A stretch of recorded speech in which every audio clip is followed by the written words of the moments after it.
tradition of finding consensus, of working things out. It takes some time, but we manage.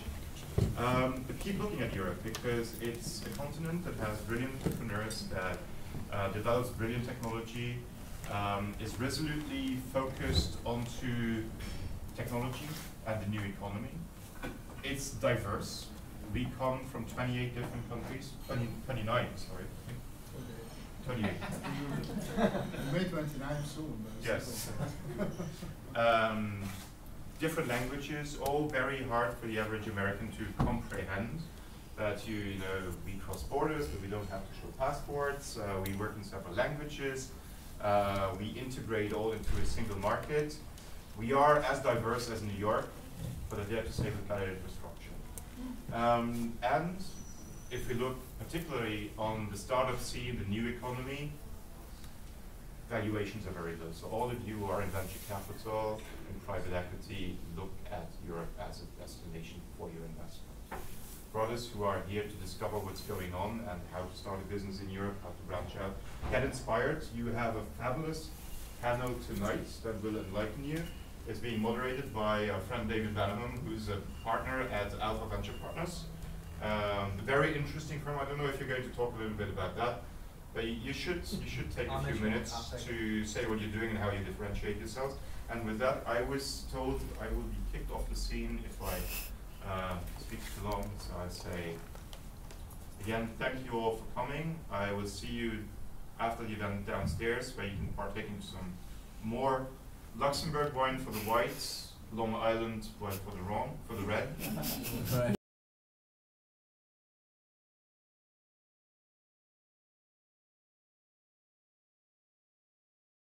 So we, as a venture fund, hold a portfolio of later stage, high growth technology investments, but we access them through a network of about 50 venture funds, primarily early stage venture funds that essentially have a problem, which is they'd like to do ongoing financings, but relative to their fund size, it's harder and harder. So we help them with that. And obviously it's great because we get to see a lot of fascinating deals, over 1,000 things a year, so quite a few things. Having said that, I'm going to be wearing a little bit of a journalist hat a little bit tonight. I'm a former journalist before I got into this stuff. I helped start Wired Magazine in the early 90s, and as the moderator, my job is to encourage our wonderful panel to have a spirited and engaging discussion focused on the topic of what they have together collectively, namely accelerators with public-private elements, entrepreneurship. You've got European entities here that are backed by their governments, by networks of European countries. We have 2 representatives of New York City that have similar missions. And I think the underlying theme, before I introduce briefly who's here with us, is, look, there's 2 ways you can grow an economy. We know you can grow it by growing your population, through immigration and other means. Another way is through innovation. And I think each of you has a mission focused on innovation and making a contribution to your societies through public-private investment opportunities to stimulate that. And tech is clearly a big focus and a theme I think we'll hear tonight. So, very interesting topic, big topic. And I'm just going to briefly say who is with us, and then we'll kind of go into it and then ask everyone to introduce themselves more fully. I'll also just say, as we get into this, we are an intimate setting, so if you have a question, of course, raise your hand. We can bring you in. Certainly towards the latter end of the panel, we're going to really open it up so we can all have a conversation. But this is an informal group, and we shouldn't feel in this small space that we can't raise our hand and ask a question. So we have Antonio Parenti, who is our first panelist, who is the Trade and Development Section Officer from the EU mission to the United Nations. I hope I got that right.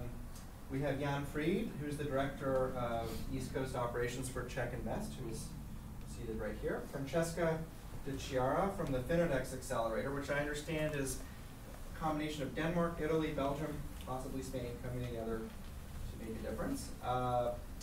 Next to Francesca, we have David Gilford, Gilford, I should say, excuse me, who's the Vice President and Director of the New York City Economic Development Corporation, New York City, and another New Yorker, Laurie Giddens, who's the Senior Vice President of the Partnership Fund for New York. And finally, next to me, We have Diego de Biasio, who is the CEO of Technoport, which I think is based in Luxembourg. Yeah. Right. So this is our wonderful panel, and what I'd like to do to kind of kick it off, and I'm going to sit down in a moment, is maybe if each of you, just to introduce yourselves a little bit, could get into the mission of the organization you have. Like, what is it you're trying to accomplish? So remind everyone who you are, and then just a few sentences, on what you're doing, and we'll sort of go through that way. And as we're doing that, also just remember, what is something exciting from the technology, broadly in the tech market, that's exciting you right now? So if you kind of address those things initially, and I think we'll start with you, Antonio, maybe. Tell us a little bit about what you're doing. There's a microphone there if you want to touch it.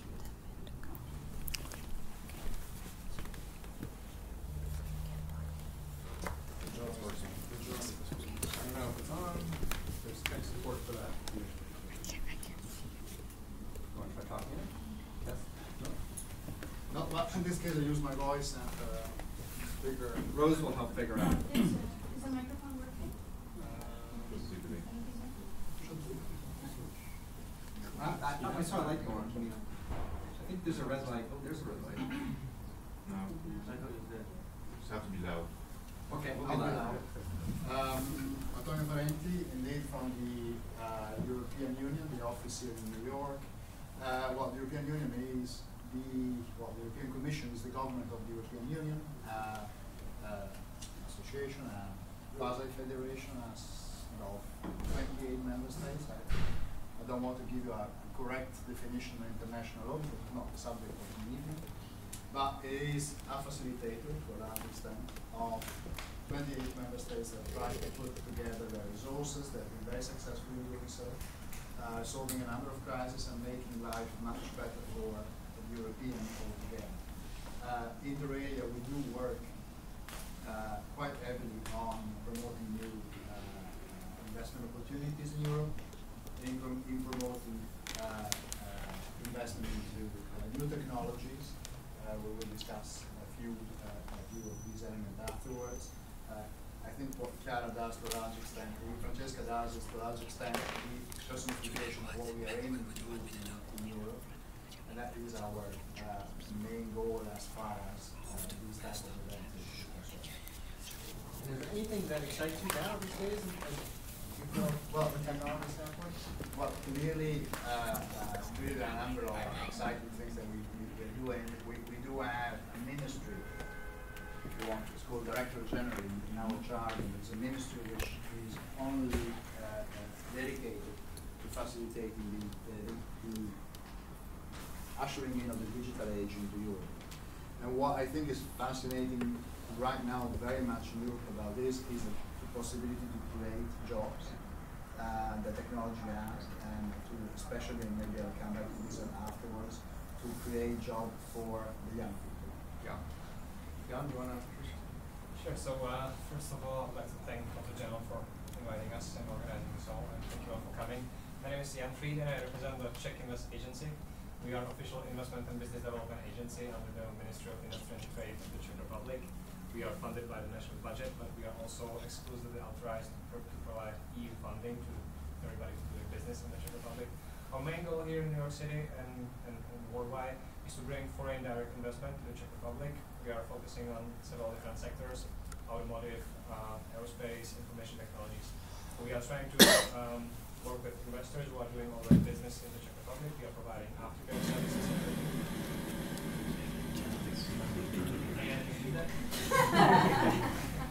No? Okay. I think you can hear me, right? Maybe a combination of both. Switch on the microphone handles. So basically, we are trying to bring more projects to the Czech Republic, added value. It's even worse like that. Oh yeah, very good. And eventually create jobs in the Czech Republic. So what the European Union does is favorite technology. So that's us. Thank you. I hope you could hear me. Francesca, do you want to give it a try? Yes. My name is Francesca de Chiara. As you can hear, I'm Italian from my accent. Yeah. I'm based here in New York City, but just for a while. I mean, I will be staying here until December, visiting New York University, the Governance Lab. But I work originally in Italy, in Trento, which is a small town in northern Italy, and I'm here to represent this FINODEX project. And FINODEX stands for Future Internet Open Data Expansion. Actually, FINODEX is one of the 16 accelerators that European Commission is financing. And in the stage 3 of this FIWARE initiative, which is FIWARE is a cloud-based platform, an infrastructure that helps developer and provides generic enablers like open standards, open APIs to for products and to develop project and products. So in Trento we are working with a lot of startups. The program started in 2014, and the coordinator is in Spain. 4 countries are involved, so Italy, Spain, Denmark with the Copenhagen Business School, Belgium, maybe I forget something, but I don't think so. Okay, I will recover later. So, yes, we had 2 open calls. One open call was closed in June December 2014, and we attracted like 196 proposals. We selected 49 projects. So 49 innovative startups that were proposing their ideas, and the peculiarity of FINODEX is that in its requirement there are like the use of FIWARE and the reuse of open data, which is actually what I'm working on in my daily life. I mean, I'm really an open data enthusiast. Did you write checks into these entities, these 49 that were selected? Are you investing in them, or how does that work? Actually, now the 49 for the first call, we had like another call. So we had a portfolio of 100 startups because we had the other 52. We are in that phase. I mean, in the in the phase 3, trying to find investors for them. But you don't write the check yourself. You broker the investment. Yes. That works. Yeah. I see. Very good. Thank you, David. Great. Hi, good evening. It's great to be here. My name is David Gilford. I'm with the City of New York, specifically with the Economic Development Corporation. And what that is it's the part of the city government, so the 5 boroughs of New York City, that's working to strengthen the economy. And a big portion of that is, of course, innovation, because as we're looking ahead and thinking about how can we provide jobs for the diversity of the neighborhoods that we have in the city, the 8.5 million people from a whole variety of different backgrounds. I think in this audience it's worth pointing out that about 50% of our workforce was born outside of the United States.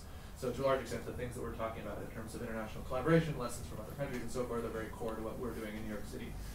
In my role, I lead a group called Urban Innovation and Sustainability. So from a tech perspective, what gets me excited is seeing entrepreneurs who see some of the challenges facing the city. So things like the energy challenges that we face with our very high energy costs here, the damage to the city after Hurricane Sandy, things like that. The entrepreneurs seeing that as business opportunities. So we've been able to work with a number of great entrepreneurs and through our incubator programs and other things to turn some of these real challenges into business opportunities. So thinking about the future and how the city can have a strong and diverse economy going forward, I think it's great that there's such interest from the private sector in helping us solve the problems that we really can't solve alone as a government. And you guys invest as well, or is it more facilitating?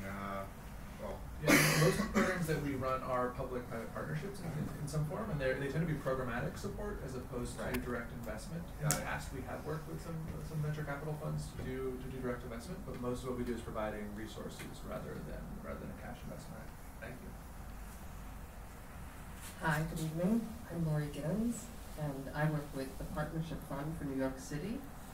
We are the economic development arm of the Partnership for New York City, which is a nonprofit organization based here whose mission is really to ensure that New York remains a global center for commerce and innovation. Our members are the CEOs of the 300 largest corporates headquartered here in New York. And 17 years ago, a venture fund was capitalized by the membership. without expectation of any carry, financial carry or profit, but rather was invested for a 50-year period, which time there was an expectation that the capital would be returned. So we're an evergreen fund, and we invest really with a threefold mission, and across all areas of investment. We're focused on job creation and supporting innovation. But we spend expend a lot of our resources supporting social enterprises here in New York, really trying to create jobs and opportunities in underserved neighborhoods for underserved populations. That money is flowing outside of Manhattan to neighborhoods in Brooklyn, Queens, the Bronx. We fund minority entrepreneurs, women entrepreneurs. The second area is that we do some investing in public-private, in infrastructure. A lot of that is around sustainability, transportation. We recently invested in the bike-sharing program here in New York to expand it to underserved neighborhoods. And the third area is really sort of the innovation area. And for us, what that means is we're investing strategically. We're not an enormous fund, but we have the resources of the private sector and the business leadership of New York to leverage. So, when we were initially founded, we were founded with an expectation that we would not only be deploying capital, but we would be deploying the access, the relationships, the expertise of our investors, our corporate investors. In the innovation area, we like to play a strategic role, so we don't fund in areas that don't need funding. We're funding where there are gaps in the local economy, and we're funding in areas where legacy industry here would benefit from innovation. So we're really focused on areas like financial technology, health IT. We run accelerators in both of those areas, advanced manufacturing, biotech, and a few others. Thank you. Oh, can I say what excites me? Yes, tell me what excites you in technologies. And I apologize for the allergies that came upon me a few hours ago. Sorry. What excites me? Well, I'm fairly new to the health tech space, the health IT space, but have been meeting with major hospital systems over the last several months as part of our Accelerator program, and what I see happening there is just phenomenal. As the American health insurance industry undertakes reform and moves from a fee-for-service to a quality care, managed care service delivery model. And the tools I see in patient engagement, care coordination, analytics are phenomenal. I'm also passionate about education technology, and I think I'll stop there. Hello everybody, my name is Diego, so I'm running a business incubator in Luxembourg. Our goal is actually to help and support individuals and small teams to one, validate their ideas, and then push these ideas to success. And we try to do that with three main platforms. So we have a business incubator, which is hosting mainly innovative startups. We have a Fab Lab, which is a digital fabrication laboratory we use actually for helping individuals and companies to do rapid prototyping on products. And then we have a main co-working space where we organize major events like hackathons and other kind of events around different topics to bring actually an ecosystem of entrepreneurs together and work on specific fields. We are a small country, so you can imagine that part of our deal flow is coming also from foreign countries, and we are also trying to develop these kind of relationships with different continents through the membership in different international networks that we are part of. And the last thing, the technologies that are kind of triggering me right now are on two sides. Everything which is related to Industry 4.0, so robotization and vision in the industrial field. And then one technology which is often related to the fintech sector, which is the blockchain technology, but in my opinion can also have great impacts on other kind of industries. just to clarify, the blockchain is a Bitcoin-related thing, right? So yeah, it's the underlying platform which Bitcoin uses actually to make the trade. Can be used in other areas also. Well, Diego, could you speak maybe for a minute, that when you look at the projects you're doing now, what is standing out as particularly, you know, far along in terms of representative of how you do things and how it might be working? Yeah, so we have, in fact, I will pick two, Yeah. because one is more related to the business incubator and the other to the digital fabrication. So we have launched the Fab Lab 2 years ago, and we saw actually that there is a major traction in that field, also in Luxembourg, and we are planning actually to do an expansion of that laboratory in the coming months with the acquisition of new equipment and the opportunity afterwards to do bigger projects also in rapid prototyping. So that's one, which is, I would say, more on our side. And the second one is related to the acceleration topic that we are discussing tonight. Is actually also related to the FIWARE project, where we have been selected actually in one of the calls that FIWARE was doing. And we are now 12 business incubator and accelerators trying to establish a pan-European accelerator. So this means that there is a common language between us to select actually the 10 best performing companies in the different regions. And when I say pan-European, it's really also touching Israel and different countries in Europe. And then bring them in an acceleration phase where we would introduce these companies to corporates and VCs in the different regions of Europe to accelerate their growth and also growth and expansion. I hear this, is it FIWARE? Is that, which I think Francesca is what you're working on as well? Can you explain what is the importance of FIWARE? Why is that important to the European Union and your group? Actually, using FIWARE is one of the requirements for applying to global accelerator because, you know... what is it?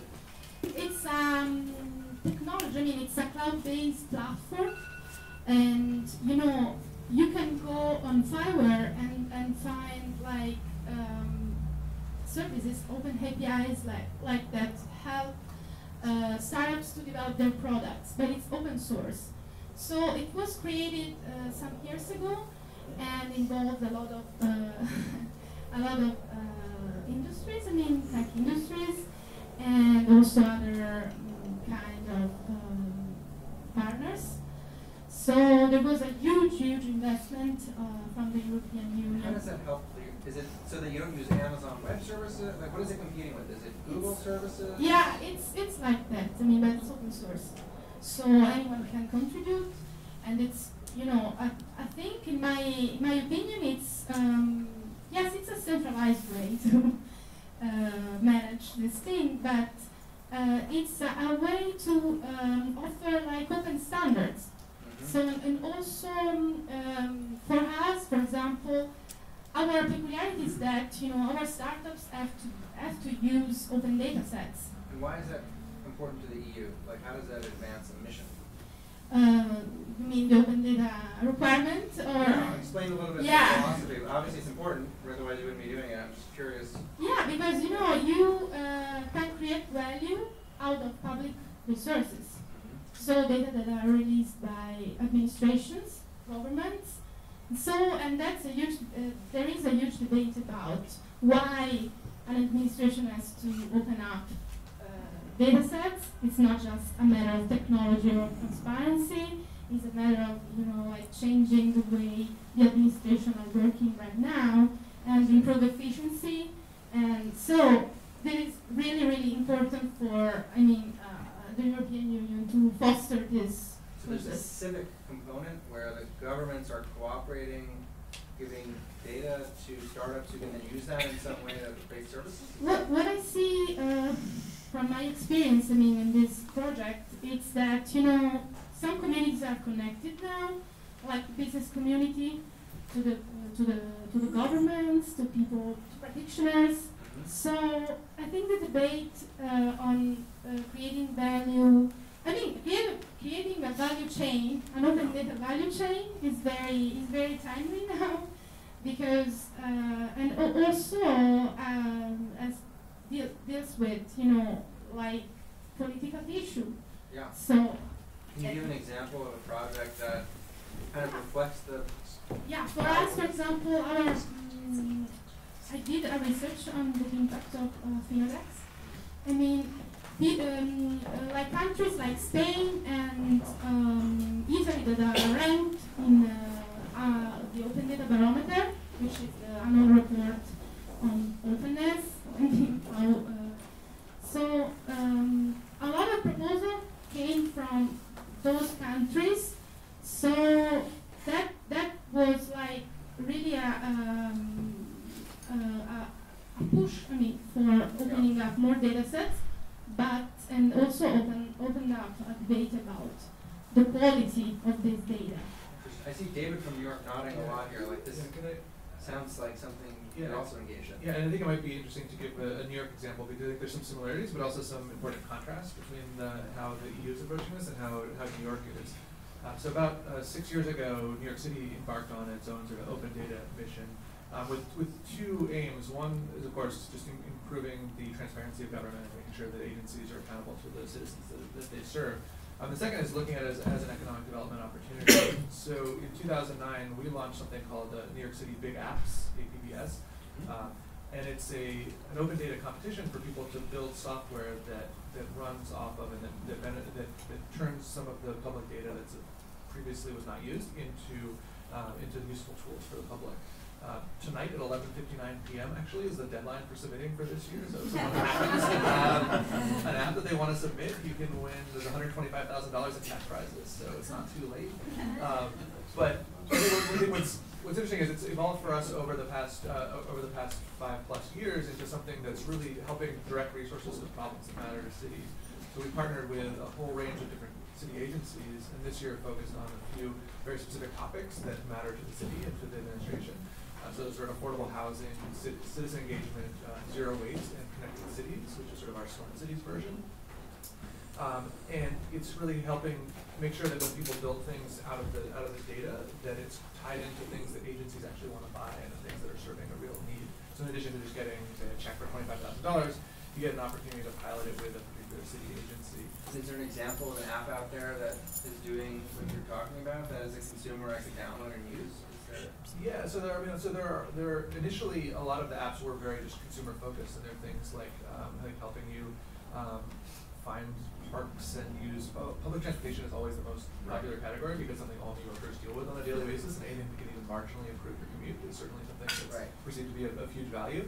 I think some of the interesting stuff now is less traditionally consumer facing, but one of our big winners last year is a company called HeatSeek NYC. And what they did is more of an Internet of Things type approach, but they developed a cheap distributed sensor that could be installed in apartments, particularly low-income apartments, to monitor their landlord's compliance with the requirements to keep buildings warm in the winter. Because, of course, landlords are required to keep and maintain a minimum temperature, but it's almost impossible to enforce. So people in the past would call the government and complain. They'd send an inspector a few days or weeks later, and there'd be very little evidence. But by instead installing sensors across a number of apartments, having like a mesh network and transmitting to the cloud and all that kind of stuff that we use for all sorts of other purposes, it could help really improve quality of life and help the city achieve its goals and have more targeted inspections and things like that. And it's something that wouldn't have happened without this approach to connecting the needs of the government to the sort of developer community. I guess a philosophical question, we always talk about scale. You're going to do something as an entrepreneur. How big is it going to grow into? If someone does expend the effort to work with this stuff, is there a scale issue where New York is the only city, or maybe your group is the only group with this open data, and then how can I scale bigger? Because actually I can't, because I'm dependent on the data source. How does your role also include encouraging other markets to copy what you're doing so that scale becomes possible? Yeah, I think part of it is things like this, certainly just sharing lessons learned and so forth. So next week, as part of the C40 network of cities, I'm talking with 15 or so cities about this topic and kind of brainstorming on these issues about how competitions and hackathons and things can help solve city challenges. There's a lot more that could be done. I think we have a couple of good success stories out of big apps that where things, you know, our goal is not necessarily to create billion-dollar companies out of big apps, but certainly if that happened, that would be, of course, fantastic. One of the very first winner was a company called My City Way, which basically was just packaging data that was from the city agencies to make it more user-friendly. They started with New York, but they then expanded to 30 or 40 cities and got a big investment from BMW to integrate into some of the navigation systems that BMW certainly cares about. If I look to Jan from the Czech Republic, when we hear this data stuff, does this ring as relevant in the Czech Republic? Are you guys doing similar stuff there, or is it a different kind of focus? Not that I know. I forgot to tell you that a very important part of our job as a CzechInvest agency is running a Czech Accelerator. We started this initiative in 2010 by realizing that it's not enough to promote the country just by presentation, but it would be good to actually bring some interesting companies to the world. So in 2010 we started a Czech Accelerator project. I don't know if you can hear me.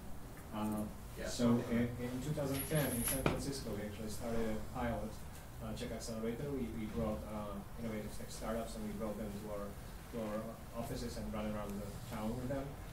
It was very successful in the Czech Republic, so that's why we created a whole new program called Czech Accelerator 2011-2014, and thanks to the European Union, we were able to run this globally on 5 different locations, on the East Coast, here in Boston, on the West Coast, then in Singapore, in Israel, and Switzerland.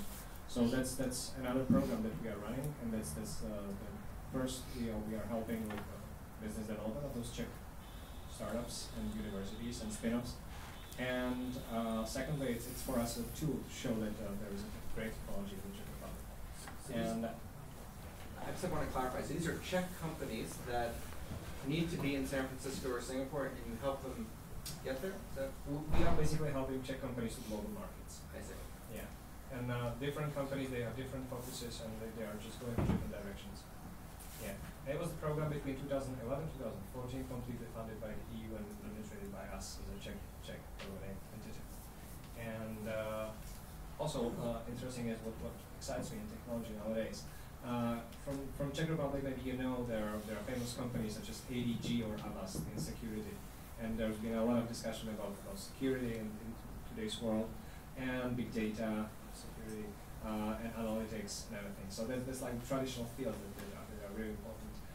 Nowadays, I see a lot of focus on fintech here in the city. It's a hot topic, you know. All those banks and institutions are looking for new solutions.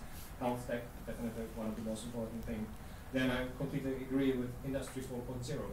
It's one of the game changer in the near future. And what really excites me now is the new space technologies and the artificial technology, which is actually behind doors. And it really excites me in many ways. And maybe can share what you guys think about it. Do you think the Czech Republic could become a player in space technology? Is that possible? Hopefully. You know, there's another interesting project going on in the Czech Republic right now. You probably are familiar with the European Space Agency, called the business incubators. Yeah. So there's going to be a new business incubator from the European Space Agency next year. So and there are some clusters, there are some institutions, there are technical universities who are running different global initiatives. So I believe that this might be something for us. Yes. I think there was a contest called Space Apps. It was the European Special Agency. Yeah. Facebook, that's what excites me really. And you know what I have to say, I'm really a huge fan of Elon Musk and what he's doing. You know, with Tesla, with batteries, with renewables, with solars, and with there will be further discussion, and this is clearly one of the areas where I think Europe can learn lessons from the United States, because the quantity of accelerator here is almost twice to 3 times the number of accelerators we have in Europe. So that's an argument which is. And what would the agreement do? It would liberalize immigration. It would. I think it will be mostly facilitate discussion among the accelerators, and it will also facilitate the sharing of experience. Possibly try to find eventually ways to arrive at common funding in the future. I see. Yeah. And Laurie, what do you see from your point of view here in New York?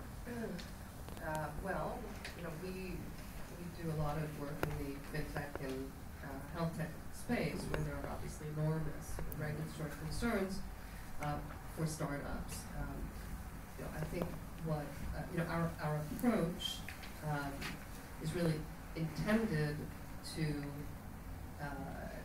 to accelerate time to market so that these companies don't die on the line, and leveraging our network is to enable them to penetrate sort of the C-suite and the decision maker real fast. I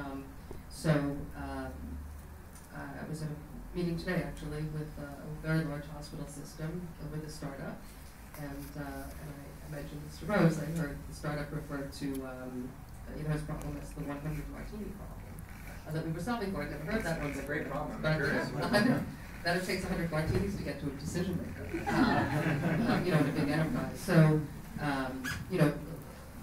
for us, supporting the entrepreneurs, today we did, we were able to, again, leverage some relationships to bring some expertise to the table for our startups around what's called District, which is a Medicaid reform program in the state, and help them to navigate sort of how that's being deployed. But particularly in those industries, these are real challenges. Do you see any change from the Bloomberg administration to the Biasio administration in terms of priorities? You want to talk about that at all? This is being recorded.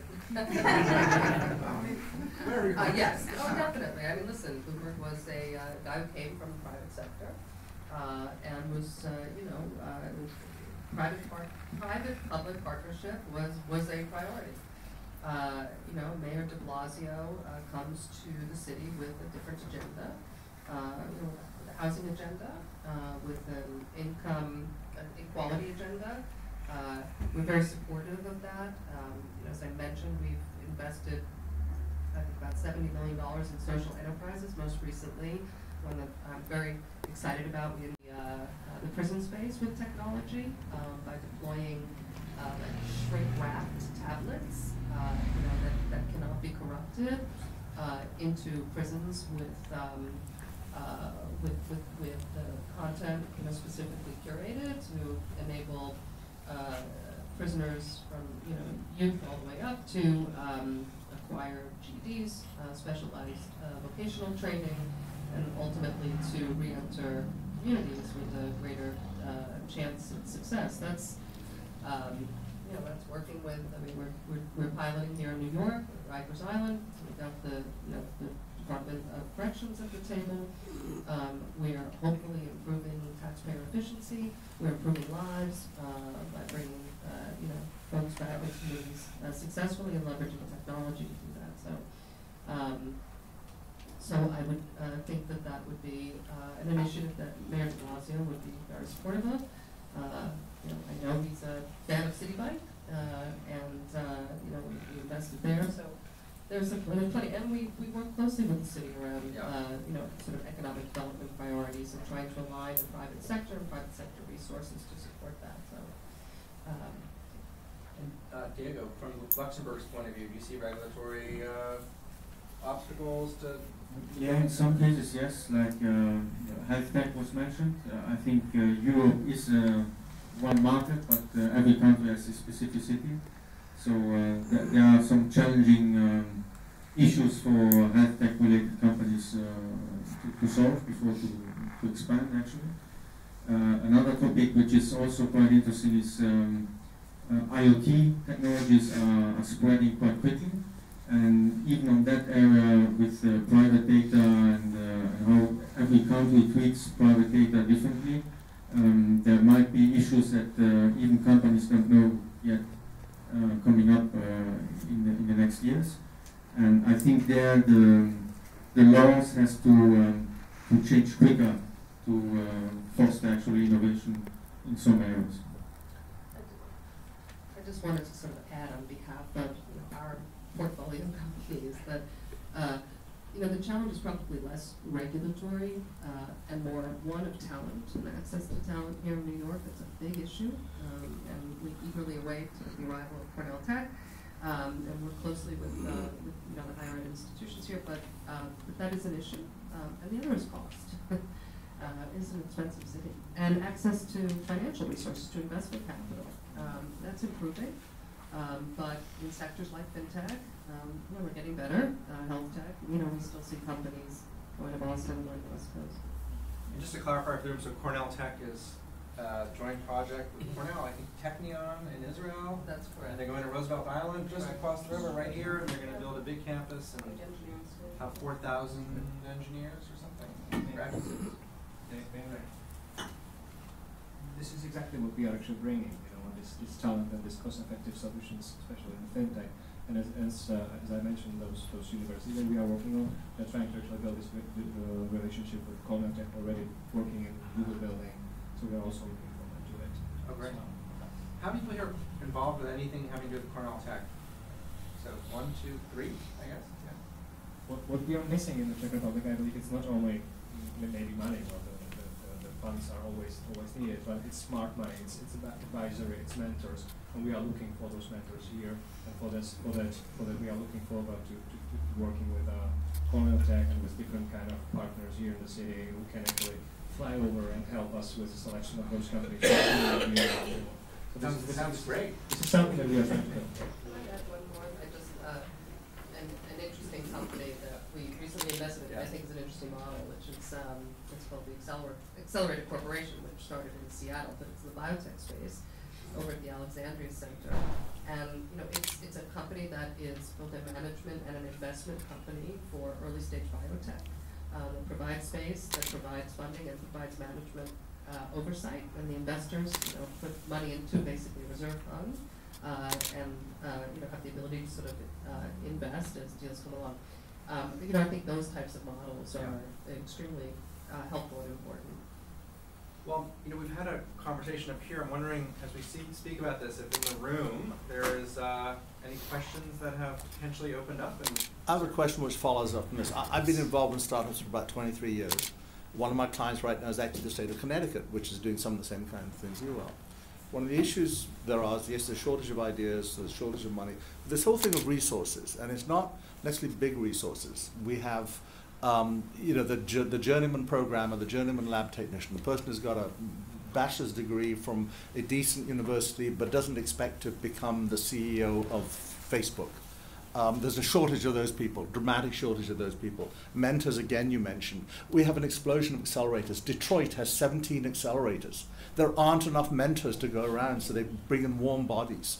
It's a real issue. So I'm just curious as to how, because what I see actually, what I'm hearing at least, everyone in Europe's working together a bit more than people in the US are, because here the states would all cut each other's throats. For, like Massachusetts just stole one of our startups. God, you know the feeling, right? And so are the things you're doing to do a better job of bringing the mid-level, highly skilled people and mentors who really are qualified as opposed to maybe the retired executives or whatever else to bear on this? I previously mentioned this pan-European accelerator with a combination of 10 to 12 incubator and accelerator through Europe. One of the ideas was actually to share all the mentors and coaches that we have individually in a common pool, actually. So if I'm today looking for an expert in IoT and I don't know where to find it in my local area, I can actually pick up the phone, call my colleague in Spain, where I know that he has expertise in the field, and have access to their coaches and mentors. So it goes more and more in the direction of sharing also these kind of experts among incubators and accelerators in different networks, I would say. Are these experts paid for this effort? Because if there's a shortage of experts, you would imagine at some point they'll start charging you for their time. Increasingly, they're paid in the US. I would say a high proportion of entrepreneurs in residence or mentors or coaches now are paid, because otherwise all you get is someone who they'll show up when they feel like it, and if they don't want to get out of bed that morning, they don't show up. Yeah, I can give some examples from New York. So New York State does have some entrepreneur residence programs that are paid, and I think it's a double-edged sword, because I think, of course, if you pay someone, you can expect at least that they're going to show up and they're going to dedicate some more effort to it. But at the same time, some of the best mentors are people that are just doing it really because for the passion, of it, and they may have sold their business, they may be sort of independently wealthy, there's a lot of other reasons they might be doing it, as opposed to someone that is just sort of a independent consultant and is perennially between jobs and so forth, but is happy to get the like $30 an hour, whatever the state is paying, is subsidizing them. I think, like, so there's the mentor issue, there's a big opportunity to collaborate a bit better regionally, and at least in the clean tech industry, we've made some progress in that regard, and as much as we may compete with Massachusetts, New York and Massachusetts have partnered on something called Clean Tech Navigate Northeast, which now is involving 6 or 7 different states. And part of that is to share mentors for the various accelerator programs and incubators that are run across that. So there's an online platform so that companies that are part of any of the participating incubators can find and connect with mentors from elsewhere in the region. I think there's a lot more that can be done across industries in that regard. And then to your other question about sort of the more medium skilled work, I think that is really critical, because if you're starting a company, especially in the early stages, you need a lot of work to be done, and you don't necessarily have the ability, especially in a place like New York, to compete with, say, a bank or other places that are able to pay high cash salaries. I've seen that in one of our incubators in particular, which is a partnership with New York University called the Urban Future Lab in downtown Brooklyn. Specifically, it's with the Polytechnic School of Engineering. We're able to create a program where the startups that are part of that can get interns who are studying, say, electrical engineering, mechanical engineering in the school, and their salary is actually paid by the school, because it's definitely in the school's interest for people to get real-world experience, and it makes a big difference to the startups that are able to get people to dedicate, say, 10, 20 hours a week to help them build the product, refine the business, and so forth. Jan, did you want? Oh, go ahead. Sorry. So actually, in terms of expertise, when we, in the proposal writing stage, the partnership behind the project, a project like FINODEX, is, we try to build the partnership before with the right experts. So we have like the technologists from engineering that create Fireware, and then train like the developers and the startups to use Fireware better. Then the open data advisors. So we have all the expertise in our consortium. That's how the European Commission funds the project. So it's an evaluation criteria, having experts. It's a precondition. Yeah, precondition. Right. Yeah. Got it. Just to conclude on this point, in fact, we are funding it with 8 million euros already this year, which will be distributed to 1,000 SMEs which will receive, of course, funding, but also the coaching, the mentoring, to try to move the SME from a virtual entity into a real company generating return. So the 8 million euros is to fund the mentors, basically. What is to fund the companies and using firmware, and by doing so, they also get mentoring and assistance. Great, thank you. Any other questions? Yes, sir. In the United States, American universities and federally funded research in those universities has been a major source for innovation and entrepreneurship. The universities have offices of technology transfer, many have incubators, and some finance startup corporations. In Europe, what is the relationship between universities and enterprise in terms of innovation and investment? Any European would like to take that? So I work in a research institute, very large, in Parenti, in Italy, and we have this Office of Technology Transfer, we have spin-offs, so we created, enterprises that were developing from research units. So and also in this consortium, behind the accelerators, there are universities, departments. So I think this kind of initiative can connect the business and actually the academics. And if you want. There are a number of programs at European level that try to facilitate this partnership. They range from what has just been discussed to the possibility, for example, to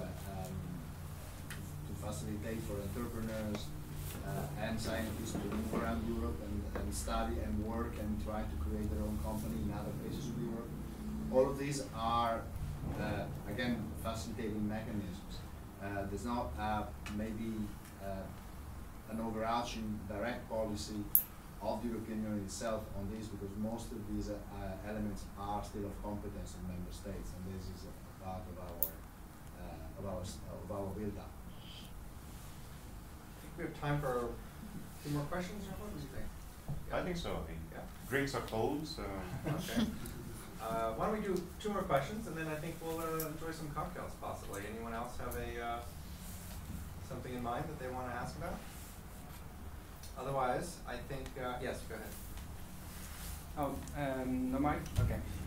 So maybe to get back to the previous question. So I work with Leiden University in the Netherlands. I work with their Center for Innovation, and we have a couple of entrepreneurship programs. We have a minor for our students that we offer to introduce them to business professionals. We also have our own incubator program, and I was actually curious to hear what you would like to see come out of the academic community. What are the types of skills that we could train our students to better match them with incubators and accelerators?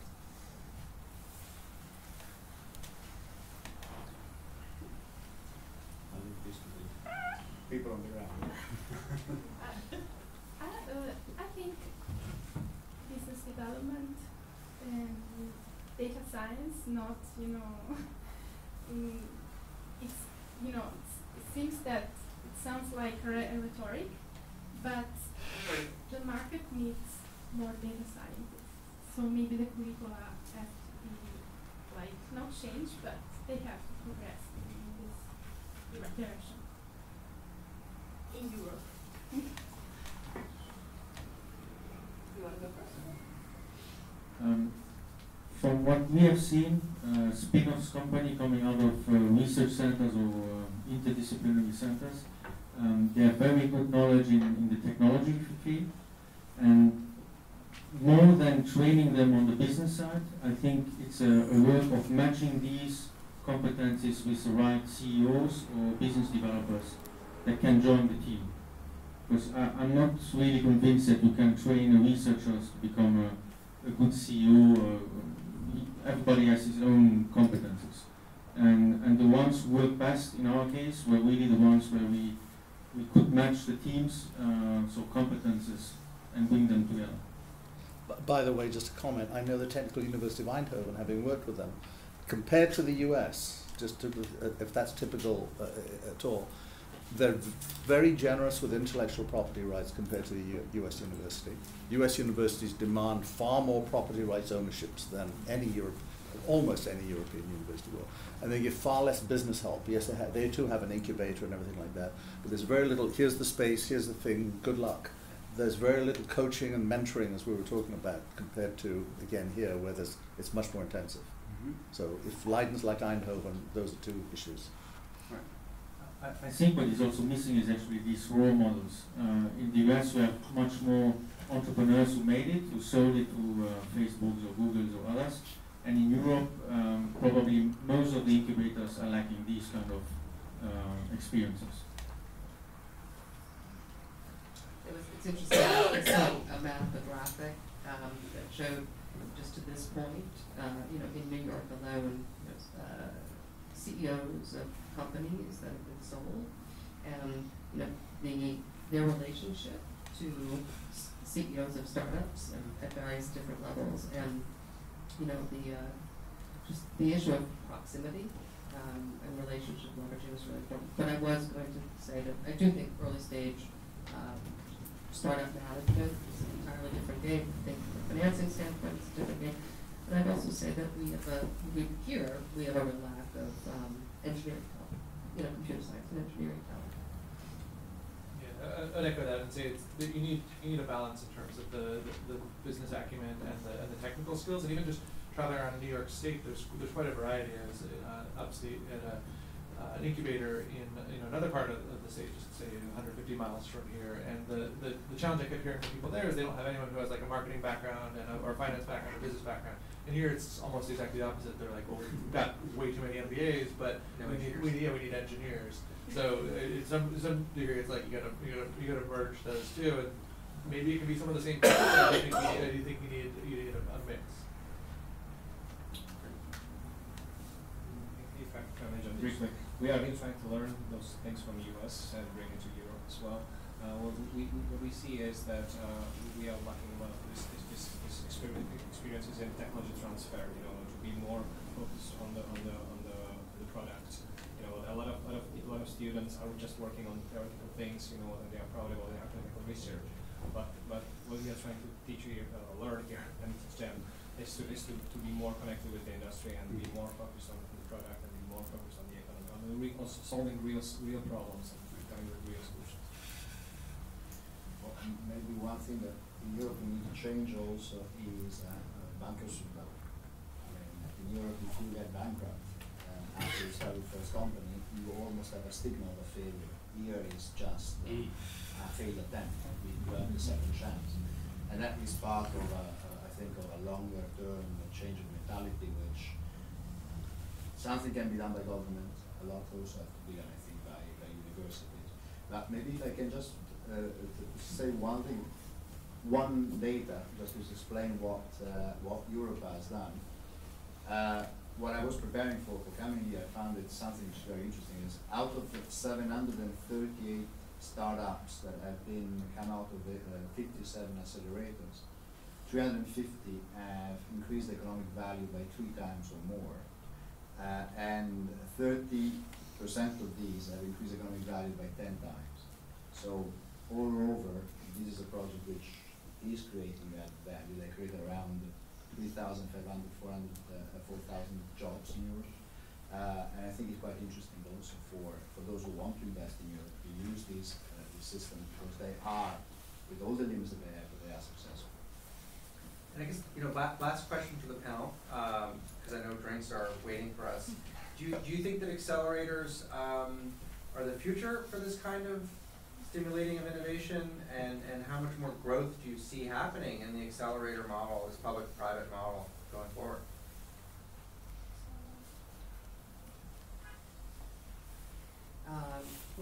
So I'm not prepared yet to tackle the second part of your question, but you know, I think the challenge as the number of accelerators explodes is that, you know, the startups are kind of have more leverage, and you know, so you know, we historically have always made investments.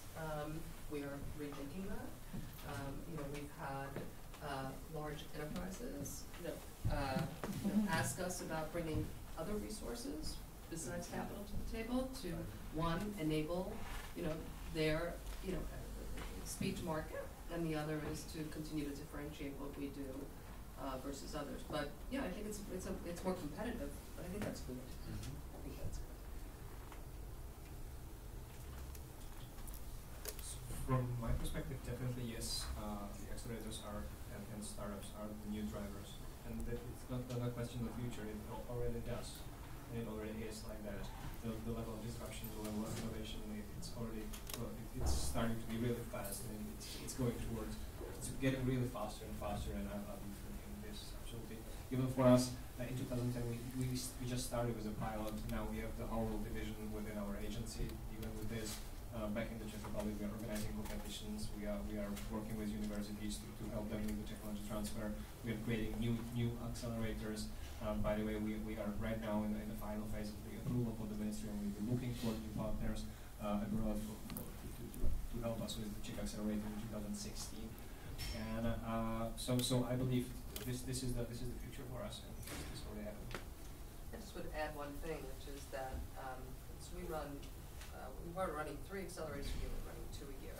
They're basically a full year operation, we're also non-profit. But boy, it challenges to scale, because they are really labor intensive. I mean, you know, we run a leadership program for these startups, they're meeting with CEOs, we're going to regulatory programming with them, we're matching them with large enterprises and facilitating those meetings. You know, so we've got a half a dozen, 6 to 10 companies coming through at any time. It's like to think about scale, but challenging. Yeah. Good. Well, I want to thank everyone on the panel for a great conversation this evening. Thank you to the audience for coming in.